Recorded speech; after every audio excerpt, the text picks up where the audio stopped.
Aujourd'hui on se retrouve pour une nouvelle vidéo, le montage d'un petit bac nano marin sans écumeur avec un gros lit de sable, un petit poisson, une anémone. Alors par la suite il y a des détrivores qui arriveront. À l'heure actuelle, voilà, avec le confinement, c'est assez compliqué de se procurer du vivant, c'est assez compliqué de monter un projet complet, mais je vais vous présenter cette vidéo et vous montrer aussi un peu le nouveau setup, les installations qui se préparent. Et voilà, merci à vous de me suivre et de vous abonner à la chaîne, c'est super sympa.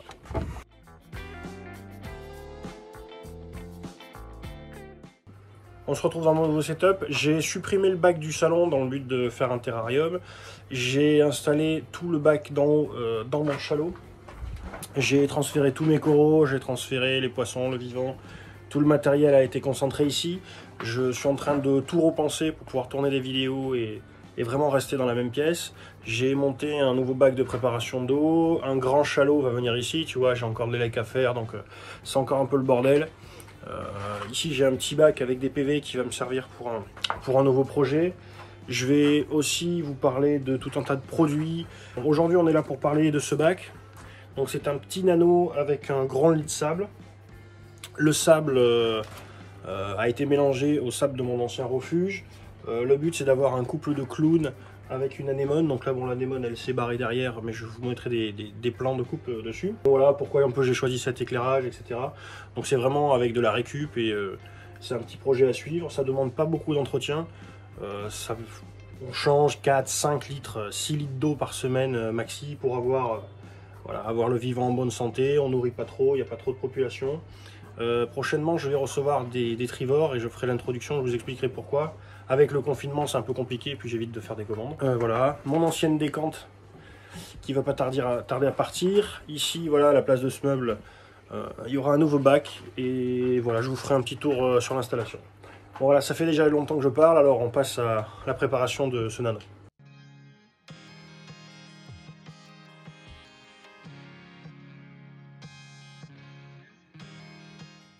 Pour le sable, donc on va utiliser différentes granulométries de sable. Il y a un sable que j'ai préalablement lavé, donc j'ai acheté 2 sacs de sable. Ce que j'ai pu avoir pendant le confinement sans trop de complications. Donc il va y avoir 2 granulométries de sable mélangées et ensuite je vais venir rajouter en surface des morceaux de coraux morts, des doigts de coraux. Et donc ça c'était Accoroche, je vais chercher chez Accoroche, des espèces de gros cailloux blancs pour laisser de l'espace pour la microphone et la microphone à l'intérieur pour avoir autour des pierres vivantes tout un tas d'éléments qui viennent se mettre. Rajouter à tout ça, on va venir dans le sable mélanger du sable de mon refuge qui est déjà un sable vivant qui a déjà 2 ans et demi, donc on pourrait trouver du sable vivant dans le commerce ou acheter du sable à tout autre endroit. Donc on va rajouter dans mon sable actuel du sable qui contient déjà de la vie. Donc j'ai dégagé toute une partie de mon refuge. Voilà tout le fond qui était sous les pierres, donc qui est assez propre. Je vais attraper un chiffon pour pas mettre de l'eau partout. Je vais couper le brassage de mon petit refuge. Donc bon voilà, mon setup va changer et pour le moment, il est séparé du bac et il est brassé comme ça. Donc, on va essayer.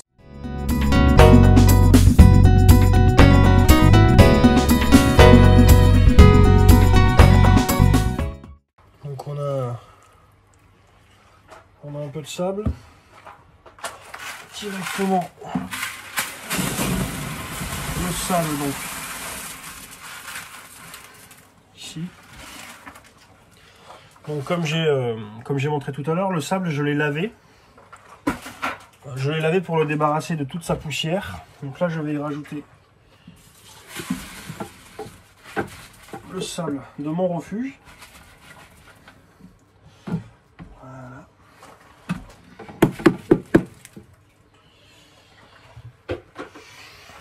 Ce qui va nous permettre, donc, on va le répartir le plus possible.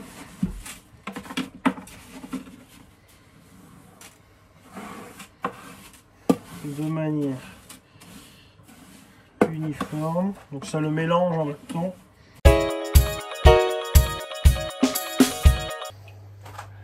Maintenant qu'on a mis le sable, on va venir mettre l'eau. Donc pour mettre l'eau, j'ai déjà préparé de l'eau chauffée, brassée à 25 degrés. Donc voilà, j'ai fait de l'eau avec du sel dans une cuve à côté. Donc on va remplir avec de l'eau de mer, bien entendu. Donc on ne va pas remplir jusqu'en haut. Donc elle est déjà salée, elle est déjà brassée, elle est déjà à 25 degrés. Donc voilà, pendant que ça se remplit, ensuite on va venir créer un petit décor avec des roches. Donc on va essayer de faire peut-être soit une petite montagne, soit une petite arche.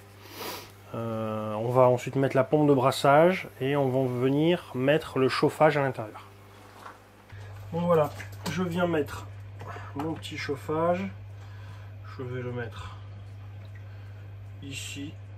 Alors, je le mets presque contre le sol, dans un coin. Voilà. Derrière. Donc c'est un petit chauffage de 100 watts à régulation automatique. Et un thermostat intégré, il chauffe qu'à 25 degrés en fait. Il s'arrête tout seul une fois qu'il a atteint la température et il permet de réguler à 25 degrés. Donc, pendant que c'est en train de se remplir, on va venir installer. Donc j'ai des roches vivantes qui sont déjà cyclées. Voilà. On va venir installer une roche. On fera un décor après si besoin. On va d'abord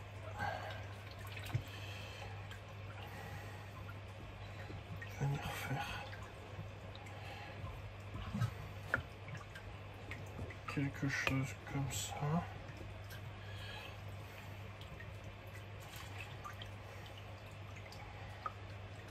Voilà.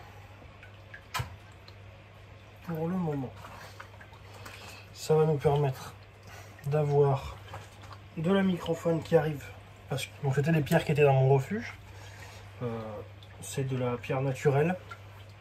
Le mieux c'est ça, c'est que soit avec un feutre, soit avec un scotch. Alors moi ce que je fais, c'est que j'imprime en 3D. Je vous montre. J'imprime des petites pastilles comme ça avec mon imprimante 3D. Avec écrit level. Et je vais venir le coller. Donc je vais faire comme ça. À l'endroit où j'aurai le bon niveau d'eau. Ça va me servir pour compléter l'eau. Par évaporation, l'eau va s'évaporer, donc le niveau d'eau va baisser. En baissant, ça concentre le niveau de sel. Donc j'ai cette petite pompe de brassage qui est une pompe Blue Marine. Voilà, c'est une petite pompe pour nano. On peut régler un peu le flux. Je vais venir l'installer avec son aimant, voilà, gentiment comme ça, un peu vers le haut, peut-être. Derrière mon décor. Donc tu as les mains pleines d'eau salée. Il faut vraiment faire gaffe à l'électricité quand on branche. Donc moi je conseille d'avoir des multiprises qu'on peut couper avec des boutons. Comme ça vous pouvez éteindre la multiprise avant de brancher. C'est beaucoup plus prudent. Ça évite les surprises et ça évite tout risque électrique. Donc voilà, le remplissage est fini. Il y a la pompe de brassage. Il y a le chauffage qui est en route. Je vais venir rajouter quelques bactéries. Donc ça c'est Thunes. C'est du Kerbacter de Thunes. Donc voilà, je rajoute un peu les bactéries. La poudre de bactéries à l'intérieur. Maintenant, on va attendre que le bac finisse de s'éclaircir, que tout ce qui est sédiment retombe. Et on revient pour la suite. Merci d'avoir regardé cette vidéo. N'oublie pas de t'abonner et de laisser un pouce bleu. À la prochaine.